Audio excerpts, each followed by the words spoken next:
ধনিয়া পাতাটাকে সাইডে সরিয়ে রাখতেছে, কারণ এটা দিয়ে এখন ভর্তা করা হবে। মরিচ আর পেঁয়াজটা আগে থেকেই আম্মু মাখিয়ে রেখেছিল, সেই ক্লিপটা আমি নিতে পারিনি। সরিষার তেল বেশি করে দিয়ে সাথে শুকনো মরিচ আর কাঁচা পেঁয়াজ, সাথে ধনিয়া পাতা সব কিছু দিয়ে দেখেন কি সুন্দরভাবে ডোলে এটাকে মিক্সড করতেছে। এইটা দেখলেই না জিভে পানি চলে আসে। যারা ভর্তা লাভার আছেন তারাও আমার সাথে একমত হবেন। এই দেখেন কালারটা কি সুন্দর না।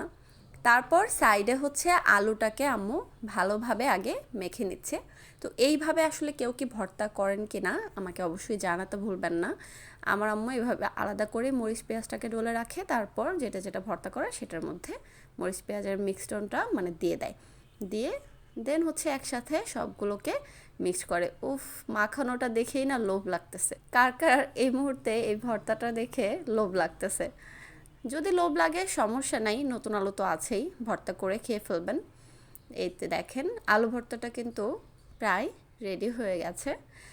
এখন এটার পরে আম্মু যেটা করবে বেগুন ভর্তা করবে। বেগুনটাকে আম্মু পুড়ে রেখেছিল, মানে পোড়া বেগুন ভর্তা তো অনেক মজা লাগে, এটা আমরা সবাই জানি। তো আমাদের বাসায় যখন ভর্তা করা হয় তখন একসাথে 2-3টা ভর্তার আইটেম করা হয়। তো আজকে আলু ভর্তা, বেগুন ভর্তা আর সাথে শুটকি ভর্তা ছিল। সাথে আরও একটা আইটেম ছিল, সেটা হলো মাসকলাইয়ের ডাল, কিন্তু মাসকলাইয়ের ডালের ফুল রেসিপি সহ আমি একটা আলাদা ভিডিও করে রেখেছি, সেটা আপনাদের সাথে শেয়ার করব। তো রেডি হয়ে গেছে 2টা ভর্তাই। এখন হচ্ছে আমি ভাত নিয়ে বসে পড়েছি। সত্যি কথা বলতে এগুলা দেখলে আর লোভ সামলানো যায় না। আর এই আইটেমগুলো সকালবেলার হয়েছিল, মানে মাঝে মাঝে সকালবেলা কিন্তু ভর্তা দিয়ে গরম ভাত খেতে অনেক বেশি মজা লাগে। তো সবসময় রুটি পরোটা একঘেয়েমি লাগে, মাঝে মাঝে এরকম ভর্তা ভাত হলে কিন্তু সকালটা আসলে সত্যি অনেক জমে যায়। এই তো মরিচ পেঁয়াজের ভর্তাও একটু দিয়ে দিল।